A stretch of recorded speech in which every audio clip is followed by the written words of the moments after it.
Democrat view on abortion. When a woman gets pregnant, that is not a human being inside of her. It's part of her body. I've heard a lot. You heard her. It's not a human being. What is it then? A fish? What is it? A pineapple? The Joe Walsh Radio Program. Weeknights at 9, right after Larry Elder at 7 on AM 1250. The Answer.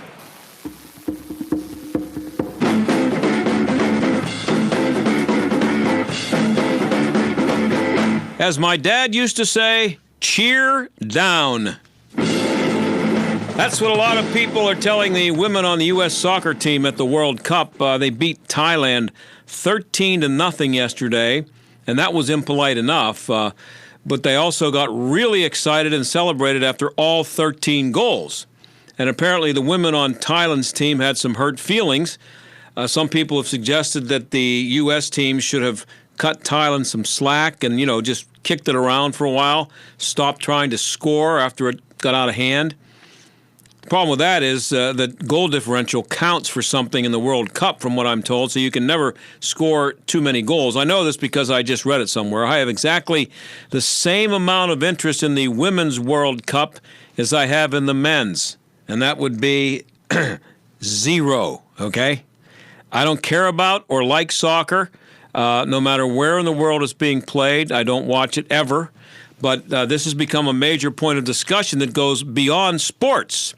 And that's the kind of sports story that I like to deal with here. You've noticed that if you've been listening for the past almost year we've been doing this show now. Play better. And I have no sympathy for teams whose feelings get hurt because they were on the wrong side of a blowout in any sport. Play better or quit. Take your lumps, go home, get better, and come back. Or don't play against teams you have no business playing, which may have been the case with Thailand. You'll have to talk to the World Cup people about that, about why a team was in there that was so overmatched. I don't know how that works, but whether Thailand is always that bad, I have no idea. But 13-0, I know that's a lot of goals in soccer. I don't know much about soccer. 13 is a lot. But the big controversy isn't about the game as much as it is about how much the U.S. women are being paid or not being paid. This may shock you, but they're not being paid as much as the men. Of course, they don't generate the revenue that the men do, but nobody wants to hear that. Sally Jenkins, a very good columnist for the Washington Post, who's been a guest on the show, by the way, wrote a piece about it today, and the headline reads like this: "The U.S. women's national team is an American treasure. Pay them a bounty." She says she, quote, "I also don't want to hear another word about the bigger size of revenue in the Men's World Cup." And she writes, "The women's program is the entire backbone and inspiring force of soccer in the United States." She says that. I don't know. But here's what Deborah Slaner Larkin, who is she's with the National Women's Sports Foundation, said: "We shouldn't keep deciding who's more important, our sons or our daughters, our husbands or our wives. People should be treated equally." I don't guess that's true, but, no mention there of the revenue. Anyway, of course, if sons produce more viewers than daughters and sell more tickets, sons are going to get paid more. That's kind of the way it works. Brad Palumbo also wrote a piece about this today for the Washington Examiner. His headline says, "No, it isn't sexist that women's World Cup teams don't get equal pay." Brad will be here when we come back. Stick around, or in this case, kick around. It's like you hit me in the face with a soccer ball. You hit me in the face with a soccer ball. I said, "Baby, oh, you broke my heart." It's like you hit me in the face with a soccer ball. Okay, meat lovers, Beef Jerky Outlet presents over 100 delicious ways to get your snack on. There's nothing slim about these big flavors. This is high-end quality gourmet jerky in more flavors than you've ever thought possible. From wild game to pepper and spice to sweet and savory, there's something for everyone. Flavors like honey jalapeno, Cajun barbecue beef brisket, sweet bourbon traditional, Asian sesame, teriyaki, cherry maple, and peppercorn smoked beef, just to name a few. With Father's Day coming up, this is a total no-brainer for the guy in your life. Visit beefjerkyoutlet.com for fabulous gift ideas. Plus, check out their phenomenal selection of rubs, sauces, and marinades. Beef Jerky Outlet at Tanger Outlets in Washington and their brand new location at Grove City Outlets. Beef Jerky Outlet, proud sponsor of the Jerk of the Week, heard every Friday right here on the John Steigerwald Show. Check them out, beefjerkyoutlet.com. We've been telling you about something called Miracles in Moon for a few weeks here, and the president and CEO, Mike McGolick, joins us. Thanks for having us, John. We appreciate all the support. Mike, your son has a genetic disorder that makes him someone who will appreciate this field, right? Yeah, that's correct. Our youngest son, Luke, has a rare genetic disease called 5P minus. About 30 to 35 kids a year in the U.S. are born with it. Wow, that's all. So the main reason that we're building this field with the help of the community is that we want everyone to have a team, everyone to use a restroom with the dignity that they deserve, and have families to have a safe place to play. You're not getting any federal taxpayer money here, right? So this is all donations that's going to get this thing done? Yeah, that's correct. Everyone talks about how great Pittsburgh is, and our board can definitely feel that because the money that we've raised, close to $2 million, have been from individuals, companies, and foundations. And if you'd like to see how you can help, please go to the website. Check it out at miraclesinmoon.org. Miraclesinmoon.org. Are you about to pay double for roof replacement or repair? If you haven't called Windows R Us, you just might. Many companies are overcharging area homes and businesses nearly double. With over 50 years in home remodeling, Windows R Us is more than a window company. They're the area's premier exterior replacement company for siding, doors, gutters, downspouts, and roof replacement and repair. Factory certified by North America's largest roof manufacturer, Windows R Us will never overcharge. You'll love their no-pressure sales approach, straightforward pricing, and the fastest turnaround in the business. Right now, get zero interest for 12 months on up to $20,000. Windows R Us will match any competitor's price. No hidden fees or surprises ever. Schedule a free roof inspection today. Mention AM 1250 for an exclusive 10% off. Why pay double? Visit the area's premier exterior replacement company. Windows R Us, more than a window company. Visit windowsruspittsburgh.com. It's time to stand with Israel. Consider the lifelong impact of joining The Answer's Dennis Prager and Mike Gallagher on the Stand with Israel tour this December 2nd through 11th. More than a vacation, this journey will guide you through centuries of faith and culture as you visit iconic places right out of Scripture. Along the way, your hosts will broadcast on site while you watch and participate. Together with like-minded travelers, you'll see over 40 iconic sites during the 10-day tour, where you can pray at the Western Wall in Old City, Jerusalem, float in the Dead Sea, and take a boat out onto the water of the Sea of Galilee. Have you ever wanted to walk inside the Garden Tomb? Register today for the Stand with Israel tour this December 2nd through 11th. Just go to our website for more details and registration information at theanswerpgh.com/Israel. That's theanswerpgh.com/Israel. This is the John Steigerwald Show on AM 1250. The Answer. So, are the women on the U.S. soccer team underpaid? And more to the point, are they underpaid because they aren't paid as much as the guys on the men's team? That's being debated around the country right now. It's more of a political issue, actually, than a sports issue. Brad Palumbo is a commentary writer at the Washington Examiner, and he joins us now. Brad, thanks for being here. Hey, thanks for having me on. So nobody's disputing that there's a huge difference in how much the two are paid. So the question is, do the women have a legitimate gripe? Well, I think that there is an argument to be made that maybe the women deserve a raise, the Women's World Cup teams.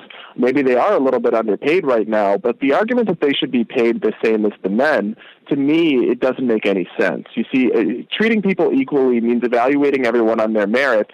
It doesn't necessarily mean giving everyone the same. And the Men's World Cup boasts about 3 times the viewership. Almost half the world watched the men's 2018 World Cup. Ultimately, entertainment is about viewership numbers, so the men deserve to be paid more.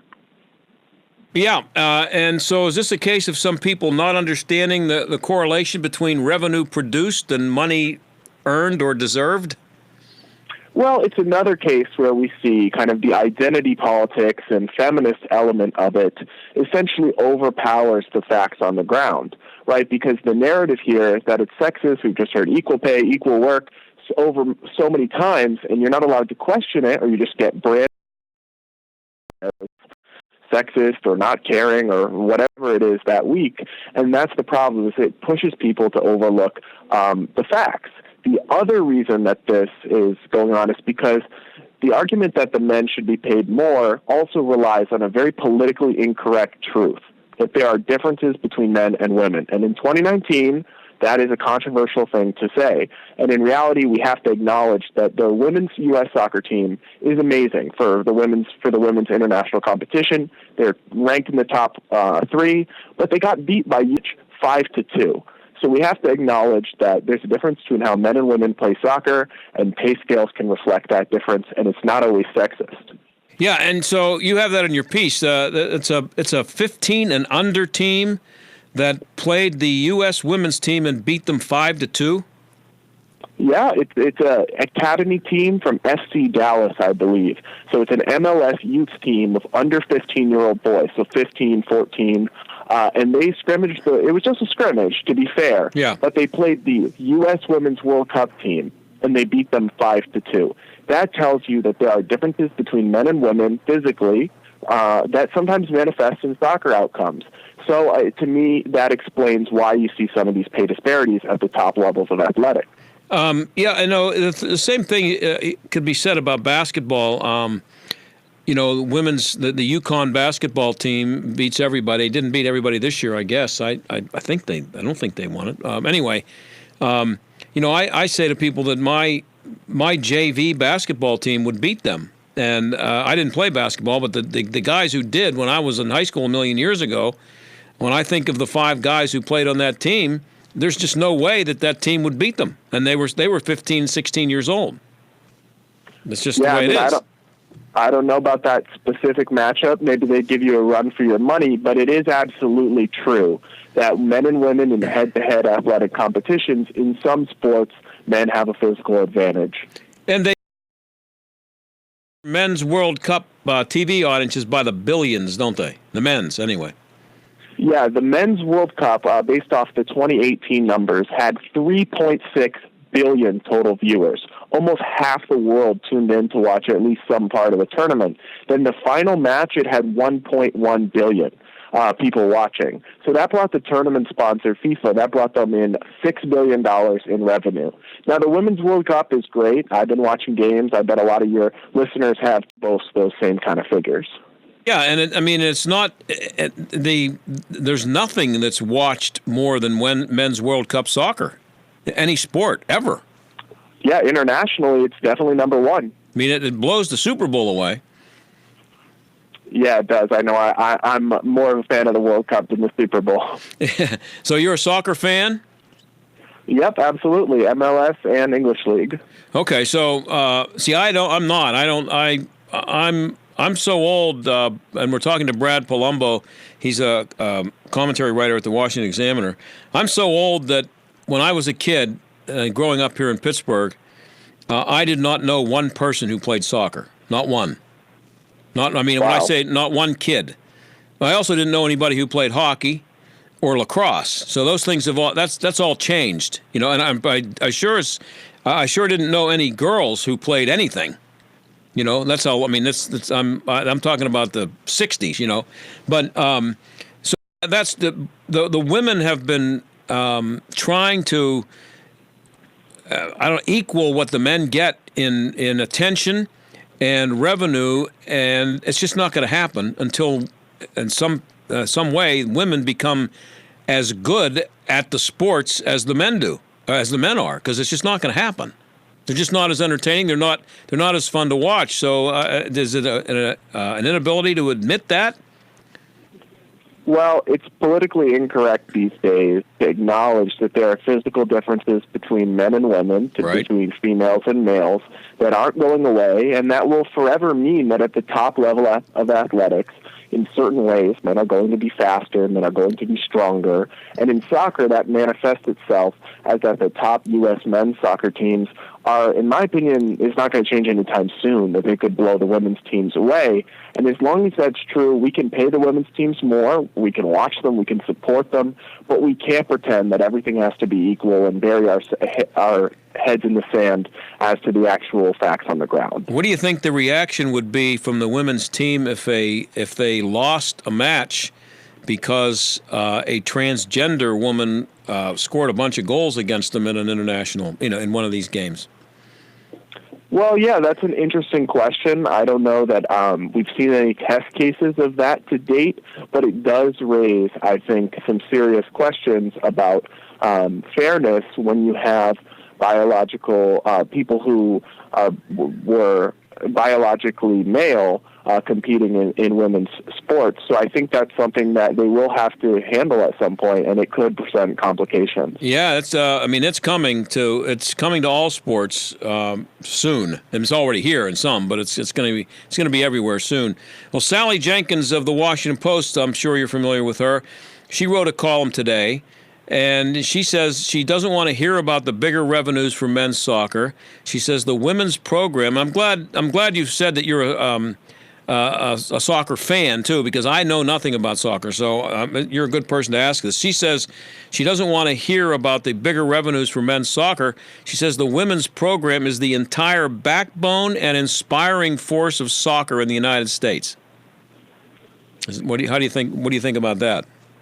I think that is a exaggeration for sure. I mean, I do think the Women's World Cup team for the United States is very good. They've won the tournament. They've been ranked in the top 3, and I think they are certainly an inspiration to a lot of people. But she's definitely overselling it there. After all, there's no significant professional women's soccer outside of the international competitions, right? That there's no professional league like you're thinking NFL or MLS. There's no real equivalent with the women's in the United States, whereas there is a professional league that is somewhat widely followed, Major League Soccer for the men's. So I think that puts the lie to her statement that it's women leading the pack. Yeah, and as a soccer follower yourself, what has the women's soccer team's success done for soccer in general? Has it been? I don't mean like soccer interest as much as I mean soccer participation.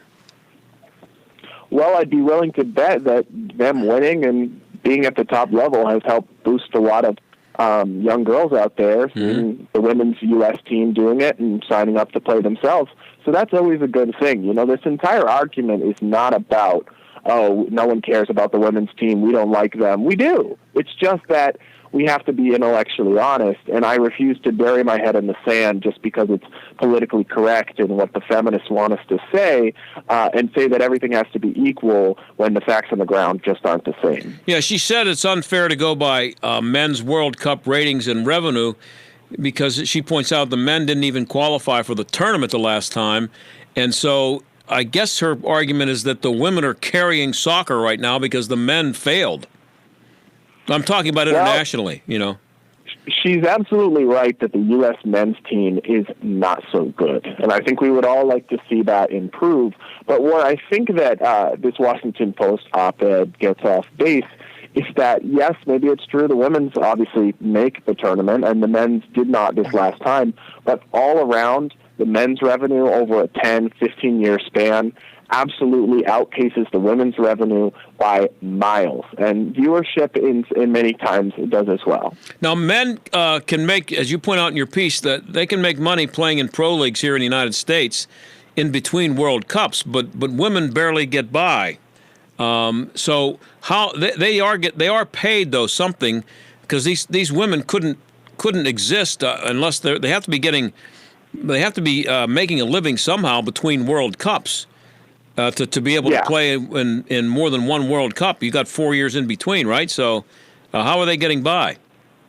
So that's the reason that the U.S. Soccer Federation pays women an annual salary as part of the international team when men are only paid during the tournaments and such times because they have that fallback professional income. And you know what? Maybe what we're paying the women international athletes right now isn't enough. Maybe it should be more. They have done well. But it's a total stretch for people to be arguing that it has to be the same as the men. In reality, maybe a modest raise is what is most called for here. Well, two things. What kind of money would aside from endorsements, which I'm sure they have a chance to make some pretty good bucks with that. But aside from that, what kind of money would a member of this team make in between World Cups being paid by the federation? Well, you're talking about a modest salary. I don't know the exact amount because it depends on the player. You know, some of the more high-profile ones would be getting large sums, but I think maybe some of the more average players might be getting $60,000 a year, a ballpark in that area, and maybe it should be more. But we have to remember the men don't get any annual salary in that same vein from the federation. So it is, I think, a complicated situation when you don't have a women's league, but the solution is not to just blindly pretend that they have to be paid the same as the men. How is the soccer federation funded? Where does that money come from to pay the women? You know, that's a good question. I'm not quite sure off the top of my head.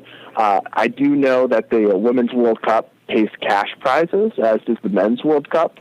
And so the women's probably bring in a fair amount of the revenue themselves, because the Women's World Cup in 2019, for example, will dole out a total in $4 million in cash prizes. Yeah, but does the federation does the World Cup contribute at all to that? I honestly couldn't tell you exactly how those finances work behind the scenes. Well, it's not government, is it? The soccer federation is not taxpayer funded, I hope. I actually think that it is. Ooh. I think that because it is like an Olympic-style team. Okay. It is for the country. Don't quote me on that, but I think it is. I'll check it out. I wanted to ask you about something else, and we're talking to Brad Palumbo. He is a commentary writer at the Washington Examiner. I was just Googling around to see if you had written any other sports stories or anything on this subject, and I came across a headline. I'm just going to ask you about it because I don't know you, and this is the first we've spoken. It's from WEEI in Boston. It says Thursday, June 21st. I'm assuming that's last year because what's today, like the 11th or something. It says... gay conservative columnist Brad Palumbo on why he's boycotting Pride. I was just this being Pride Month and all that stuff. I was just curious as to what that was all about. Yeah, absolutely. So that's referencing a column I wrote in June of 2018, so last year. Mm-hmm. That's still actually just circulating now again this June for Pride Month. And essentially what it was my perspective as a vocally conservative gay man that the Pride Month and the Pride movement in its current form, it tends to do more harm than good for two main reasons. One is that it is hypersexualized in many instances. You know, you go to some of these rallies and you see people in really revealing outfits. Yep. You see them with dildo-shaped balloons. You see ridiculousness that unfortunately just plays into the stereotypes and caricatures that people still have of gay people as sexual deviants. Right. And you really don't want to be reinforcing those bad narratives if you're actually trying to accomplish something positive. The other main reason that I don't participate and have criticized the Pride festivities is that they're hyper-political. You know, you go to these rallies and you see pro-abortion paraphernalia, you see gun control signs, and some of these rallies have even banned Republican and pro-Trump gay groups from attending. So all in all, that's why I don't want anything to do with them, and I've been vocal about that in the past. And I know that... I shouldn't say I know. I'm going to guess that you would not be happy with people assuming that there's a monolithic group out there of gay men or women that you all think the same about things like this. So are you in a small minority to be against this Pride movement? It certainly is a minority, but it is like you're saying, gay people are not a political monolith, and we do all have our own opinions, and we're individuals, and that's the problem with this progressive Pride movement, is it basically erases the fact that not all gay people support abortion, not all gay people support gun control, and they're painting it as if it's all this big progressive movement where everything's lumped into one. Hey, Brad. In reality... Hey, Brad, I'm out of time. I'd like to talk to you about it again, but I'm up against a hard break. I got to go. Thank you very much. All right. Thanks for having me on. All right. With SRN News, I'm Keith Peters in Washington. The House Oversight Committee under Congressman Elijah Cummings has voted 24-15 to hold Attorney General William Barr and Commerce Secretary Wilbur Ross in contempt. The news comes after President Trump asserted executive privilege over documents related to the Trump administration's decision to add a citizenship question to the 2020 census. The leader of Japan is visiting Iran to warn that an accidental conflict could be sparked amid heightened tensions between Iran and the U.S. Prime Minister Shinzo Abe delivered that message just hours after Yemen's Iranian-backed Houthi rebels attacked an airport in Saudi Arabia, wounding 26 people. Abe's trip is the highest-level effort yet to de-escalate the crisis as Tehran appears poised to break the 2015 nuclear deal. A down day on Wall Street as the Dow dropped 44 points, the Nasdaq dropped 30. This is SRN News. If you're worried about your cholesterol, hear how others are taking charge with garlic. My doctor said my cholesterol was borderline, but I've been taking garlic, and it works. I've been taking garlic for years. My pharmacist recommended garlic. He said there's an ingredient in garlic that helps maintain healthy cholesterol. I take garlic every day. No garlic breath. Lots of people like you are choosing garlic to help maintain a healthy cholesterol. Garlic, it's cholesterol's natural enemy. These statements have not been evaluated by the FDA. This product is not intended to diagnose, treat, cure, or prevent any disease. Use as directed. When it comes to your pain, many of you might be skeptical, like I was, about ordering Relief Factor. Pat Boone again for this wonderful 100% drug-free supplement designed to help your own body lower or eliminate occasional aches and pains due to aging, exercise, everyday living. I'm not skeptical any longer. The 3-week quick start is now discounted to only $19.95. Why don't you let us see if we can get you out of pain, too, at ReliefFactor.com. The John Steigerwald Show. A New Jersey politician wants to ban all bags, paper, and plastic. The legislation would ban food service businesses and other retailers from providing their customers with plastic bags. The bill would also ban plastic straws. Violators would be fined anywhere from $500 to $5,000, depending on the number of offenses. You go to the supermarket, you can't put your stuff in a plastic bag or a paper bag. You're supposed to hold out your shirt. The John Steigerwald Show. Weekdays at 5 on AM 1250. The Answer. Here is your new Pella Lifestyle window when open. Here it is, closed. The new Pella Lifestyle series is the #1 performing wood window and patio door for sound control, energy efficiency, and value. Keep the outside noise outside. More peace and better rest for your family. Exceptional noise control for a quieter home. For a limited time, get 20% off your entire project or 18 months, no payments, no interest. Call 888-77-PELLA, PellaPittsburgh.com. Hunt & Associates is your resource for examining the important financial aspects for your retirement plan. Listen to our podcast radio show, Hunt for Retirement, by visiting gwhunt.com. On this week's edition of Hunt for Retirement, we discuss securing lifetime income. Text HUNT to 555-888 or visit gwhunt.com to listen to the podcast now or call 844-366-HUNT for a free copy of the book, Income Allocation, and a free retirement income report. This is Jay Hagerman of Abernathy & Hagerman. Upon your passing, you wouldn't want a judge to decide who raises your children or how your estate gets divided. It is important to review your estate planning documents to ensure they protect what matters most. At Abernathy & Hagerman, we will work with you to establish an estate plan that nominates a guardian for your minor children and that your assets are used for your family's benefit. Judge for yourself. For legal help that lasts a lifetime, visit a-h.law. Community Bank, City Mission, #1 Cochrane, Highmark Stadium, Peters Township Community Center, Angelo's Restaurant.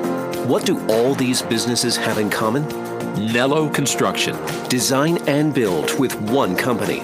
Nello Construction. Full service construction from the ground up. Renovation. Expansion. Nello Construction. The choice for business. See the projects. Begin the journey at nelloconstruction.com. Stuck in traffic? We've got the answer. Looks like plenty of volume on the inbound Parkway West, Carnegie to the Fort Pitt Tunnel. Outbound also slowing down Banksville Road to Carnegie. Parkway East slowing down outbound Forbes Avenue to Edgewood Swissvale. At least an extra 10 minutes there. Inbound not doing quite as badly. We do have a slowdown outbound 28 Veterans Bridge to 40th Street Bridge.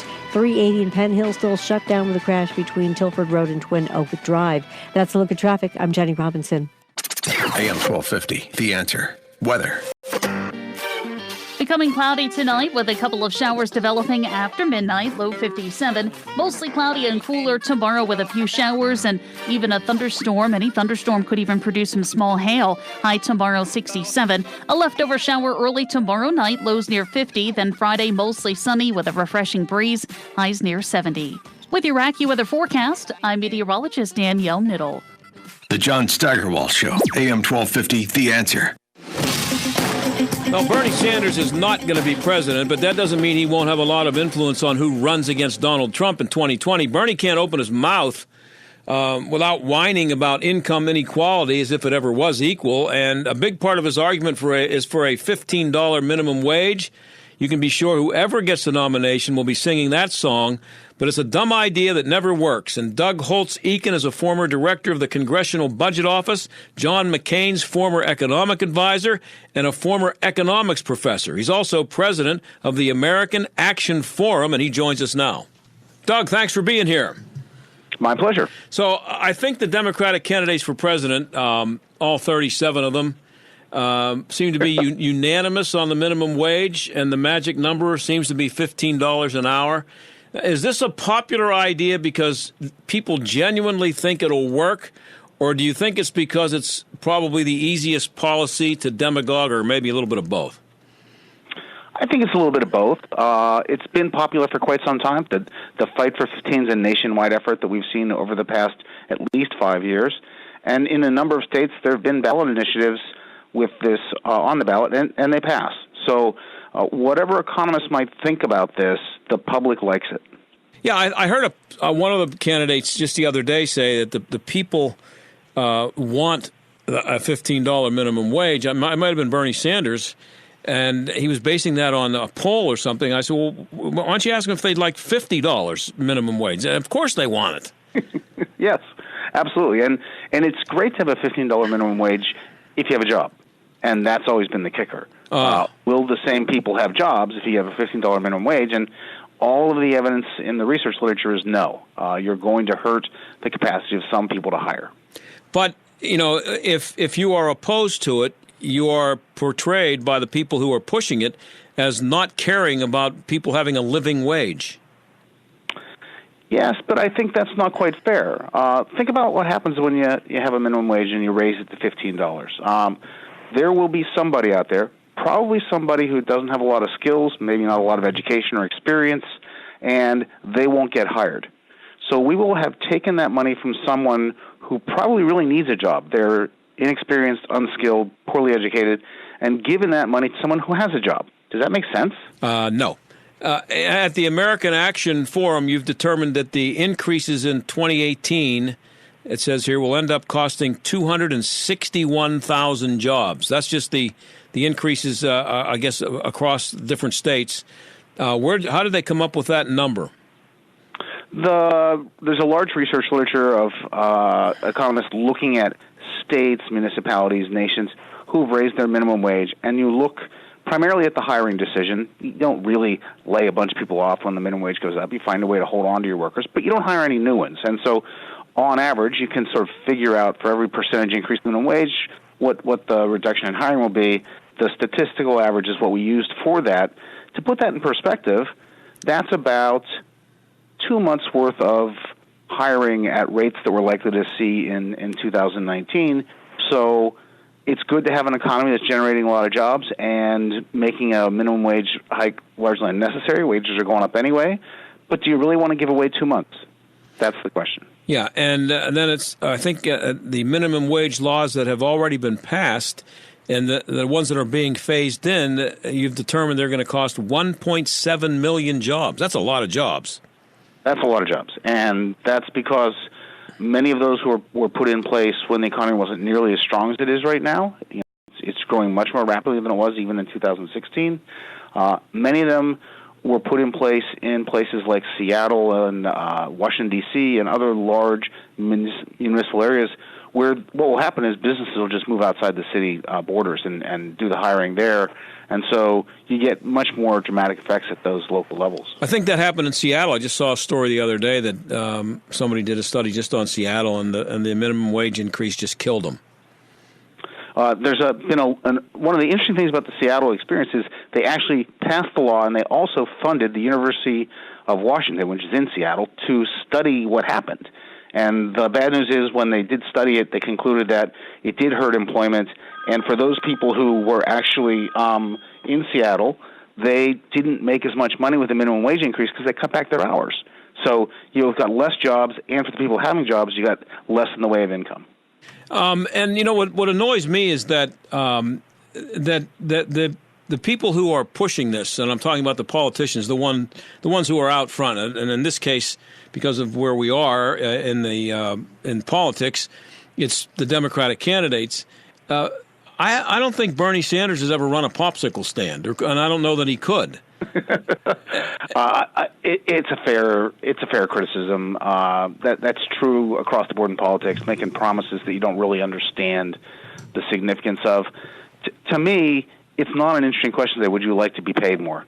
Everyone's going to say yes. Of course. The question is, what's a good way to pay people more? And we have a good way already called the Earned Income Tax Credit, which says that if you work, you get additional help for every dollar that you make. It incentivizes people to get jobs and incentivizes them to make more money. It doesn't stop people from getting jobs and preclude them from making money. So how you do this matters as much as saying, do you want to make more?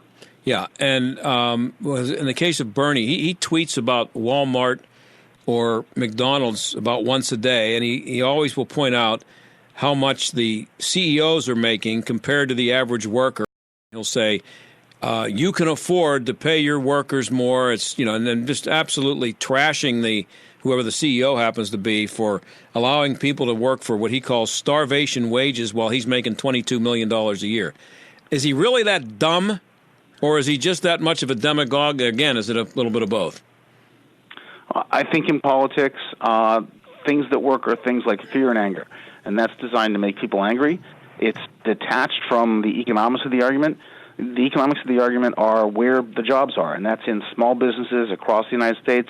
Many of those McDonald's are franchises. They make their own decisions about who to hire and how to handle their employees, and that's where people will or will not get jobs, and it doesn't really matter what the sort of language is about these large, rich people, and that's not going to matter. And I had somebody tell me just the other day during a discussion about minimum wage, he said, I went to McDonald's just a little while ago, and I ordered everything at a kiosk. Well, that's what happens if you get it really badly out of line. I mean, businesses who have been thinking about modernizing, thinking about automating, thinking about doing something different, they say, okay, this is the time to do it. When was the last time you talked to a bank teller? When was the last time you talked to an airline reservation clerk? When did you last time you talk to someone at a fast food restaurant? That just accelerates that, and those are the people most likely to be hurt. Those who work in eating and drinking places, retail sales, typically characterized by lesser skills, lower education, less experience. And I thought it was interesting. And the one crowd that's really badly been hurt, I mean, just to complete that thought, teenagers. Teenagers used to be able to get jobs, and it's just almost impossible now. And it's also, I think it's also just based anecdotally anyway, from my own experience, I think it's also hard to find teenagers who want a job. I hate to say that. I mean, there's a little bit of both going on with that. I've had two of those. I understand the sentiment. Yeah. Well, I had a guy probably 15 years ago. He had a supermarket. It was not a big chain, but he had a nice store. And this was 15, 20 years ago. He told me, he said, I can't find anybody to work. And he said, when I find a kid to work, and he's supposed to be here at 4, they show up at 20 after. And they don't get it. They don't understand it. That's not how it works. And they don't understand why I'm upset. He's only 15 minutes late. And they went out of business. So, I mean, I don't know if that's why, but I always think of that when I think about teenagers getting jobs. I worked in a supermarket when I was a kid, and I made $1.25 an hour. That was 100 years ago, but that was higher than the minimum wage back then. And it was a job that people would kill for because it paid well. But I don't think that's happening now. But, it's probably, again, it's a combination of both, I guess. I thought it was interesting that 75% of the jobs that, according to the American Action Forum, according to them, that 75% of them will be lost in New York and California, where the Democrats, they could run Bernie's wife for president and she'd win.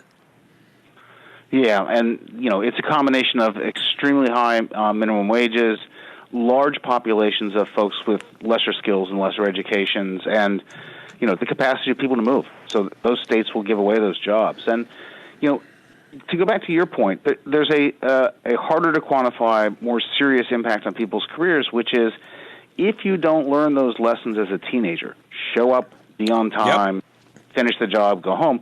When do you learn them? Well, you wait until later, and then the minimum wage goes up even higher, and you'll end up with this big barrier to getting into the labor force, learning the things you need to be successful, and hurting your career as a whole. Like, you just don't see people climbing the ladder the way they should. And if I'm the owner of a business, I'm not real anxious to pay a kid $15 an hour who doesn't see it's a big deal to show up 15 minutes late because he hasn't learned that yet. You'll notice they say $15 an hour because that doesn't sound that bad. How about $30,000 a year? That's for right. a teenager? That's right. I say That's it all a lot the time. of money. I say it all the time. I said nobody's paying anybody $30,000 a year to flip hamburgers. It's just not going to happen. Now they'll say, well, that's not just one person, but it's still $30,000 a year. If you pay two kids $15 an hour, and they were each worth $20, you're still paying $30,000 a year for a hamburger flipper. And yeah. And what do you think it's going to cost to automate flipping the hamburgers? Not much. And, that's the realistic choice facing a lot of business owners. And so you don't just lose some jobs; you lose a whole category of jobs. We're talking to Doug Holtz-Eakin. He's the president of the American Action Forum. California went for an 8% increase from 725 to not 8%, 87% increase from 725 to $15 an hour. Is that about as drastic as it gets? That's about as drastic as it gets, and that's just a huge shock to the labor market and to the business hiring decisions. Overnight, not of your own decision, you're faced with a much bigger bill for the people you have, and you've got to figure out, what do I do to come up with that money? Well, certainly you stop hiring. We see that in the data.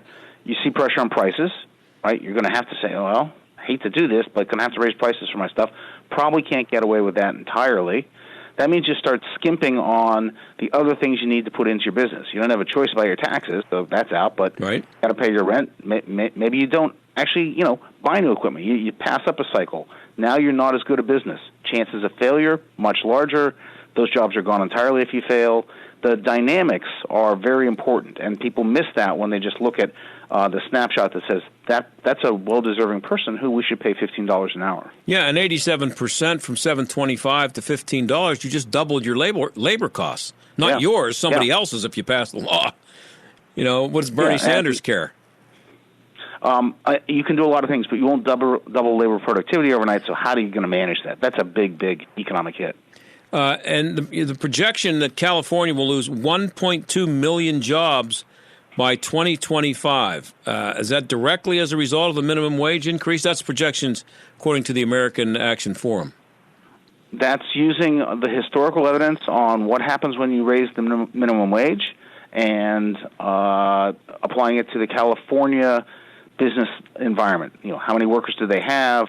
What's the skills and what's the raise in the minimum wage? So is that exactly right? Of course not. But it tells you the magnitude of the kind of impact that this can have. But, Doug, here's the thing, though. This all seems so obvious to me. And if you take but you have to take the emotion out of it, I guess, in order to see how obvious it actually is. So they're going to be making this argument from now until 2020. They'll be making it forever, actually. What is the argument that they make I'm sure that there's some of them out there who are actually genuinely believe that the minimum wage can be raised and it will be good for everybody. What is it that makes them think it will work, and has it ever worked anywhere before? It's never worked. I can't honestly answer what they believe will make it work, because here's the important insight. If you and I get together and decide we're going to raise the minimum wage to $15 an hour, there's no more money than there was before. It's the same money. It's not like we magically also created the money to pay it. So you're going to have to take it from someone else. So this is, in the end, fundamentally a question of who am I going to rob to raise the $15 an hour? So they never talk about that part. Well, so something has to go away. That makes it seem like it's magic. No, Bernie Sanders says you just take it from the CEO who's making $20 million a year. I mean, I actually think I hope he's not that stupid, but he's a senator. I hope he's not that stupid, but he actually says it all the time, that's where the money's going to come from. Let's go back to the point you made, which is the right point.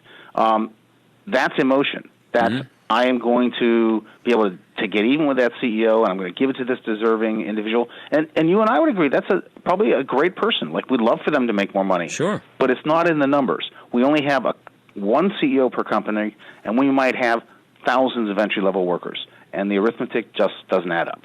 I got about a minute and a half left here, Doug. I'm against the hard break. Should there ever be a role for the government in determining what an employer pays his employees? I believe the answer to that is probably yes, to avoid extreme exploitation of the type that we rarely see in the U.S. But I can understand that argument. I think the more realistic question is, who should make this decision? And I think the answer should be closer to the ground always. And so if a municipality decides they want to have a higher minimum wage, okay, fine. I can choose to locate my business outside of that or go somewhere else. That's their decision. That's what Seattle did. I think it's unwise. They're going to lose a lot of jobs, but they did it. When the federal government says everybody, no escape, has to pay $15 an hour, that's something that's done without recognition of what's going on in Pittsburgh or Philadelphia or any place in Pennsylvania in terms of, do people have jobs? Are these economies growing? We know there are differences across the state. Those should be reflected in the kinds of things you do.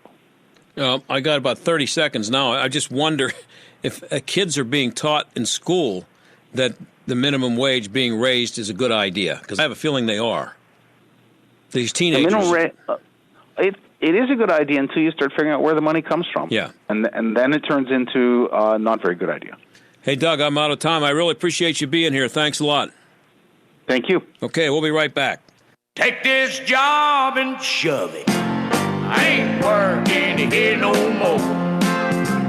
A woman done left and took all the reason I was working for. You better not. Have you heard the crack of the bat, the cheers of the crowd? Have you seen the smiles on the faces of the players as they take the field? I'm not talking about the Pirates. I'm talking about what's happening in Moon Township that can only be described as a miracle. This is John Steigerwald. With the help of Pirates Charities and people like yourself, the Miracle League of Moon Township has broken ground on a brand new ball field and adaptive playground where athletes with special needs can play regardless of their ability. At miraclesinmoon.org, you can see the stunning plans for the 9,500 square foot playground and state-of-the-art ADA-compliant restroom facility with showers, wave technology, multi-level fountains and sinks, mechanical changing tables, and more. It's incredible.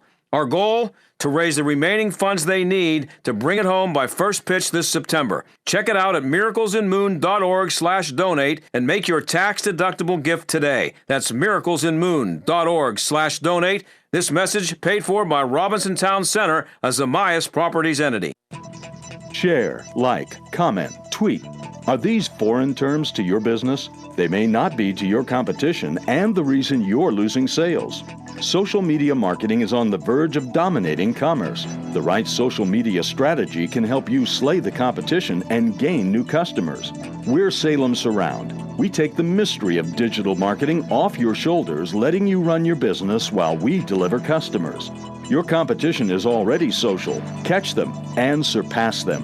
We offer a free analysis of your digital marketing effectiveness and suggest methods that could dramatically increase your sales. We know how to make every digital dollar count towards sales success. Now there are no limitations on where you can reach customers with Salem Surround. Total market penetration for increased ROI. Learn more by logging on to surroundpittsburgh.com. Surroundpittsburgh.com. Connecting you with new customers. Are you about to pay double for new windows, siding, or doors? If you haven't called Windows R Us, you just might. Many companies are overcharging area homes and businesses nearly double. With over 50 years in home remodeling, Windows R Us is more than a window company. They're the area's premier exterior replacement company for roofs, gutters, siding, doors, and of course, windows. Windows R Us will never overcharge. You'll love their no-pressure approach, straightforward pricing, and the fastest turnaround in the business. Right now, get zero interest for 12 months and up to $20,000 on new vinyl, fiberglass, or wood windows. With options like triple pane glass and names like Pella. No hidden fees or surprises ever. Your no loophole lifetime warranty covers everything, including glass breakage, at no additional cost. Mention AM 1250 with your free estimate for an exclusive 10% off. Why pay double? Visit the area's premier exterior replacement company, WindowsRUsPittsburgh.com. G'day, I'm Scott from Plug-in Pest Free. I want to personally thank all my Plug-in Pest Free customers who have taken the time out to call, write, and who have left messages to thank me for ridding their homes and businesses of unwanted rodent and pest problems. So from me to you, I thank you. Plug-in Pest Free is the only scientifically tested and, more importantly, consumer-proven electromagnetic pest management system since 1995. Why put up with those annoying rodents and pests any longer? Plug-in Pest Free is 100% chemical-free, making it your safest bet to manage your rodent and pest problems around your family and pets. With a 60-day money-back guarantee, you have nothing to lose. So order yours today at gopestfree.com. Use promo code SAVE20 for 20% off and free shipping. That's gopestfree.com, promo code SAVE20. Don't spray and regret. Plug in and forget. Gopestfree.com today. This is the John Steigerwald Show on AM 1250. The Answer. So, you know, one of the things I like most about this show is I get to play the music. I have to get to pick the music when I think of it after a segment. But it's also fun to watch the producer, Erin Byrne. She's 29. She hears songs she's never heard before. She never heard Take This Job and Shove It. See, when you're my age, you think that everybody has heard that song, but why would she have ever heard it? It was written or was recorded in, what, 1980 or something? Maybe earlier than that, 70s. Yeah, it's an old one. But, you know, Take This Job and Shove It. And one last thing before I go. I got like this in a minute, but, you know, I worked for a long time in TV, and they used to pay close attention to ratings. And I don't understand how CNN's primetime lineup, I don't know how these guys keep their job. Anderson Cooper and Chris Cuomo, their ratings are in the toilet. They're 15th in cable. They're getting just crushed by Fox and CNN, but they're also getting beat by the Home and Garden Network and people like that, and the USA Network. How do they keep their jobs? Maybe somebody can give me that answer. If you do, you know, give me a call. But I don't get it, because you're supposed to get fired when your ratings stink that bad. But they're still working. So am I, at least until tomorrow. I'll see you then. Bye.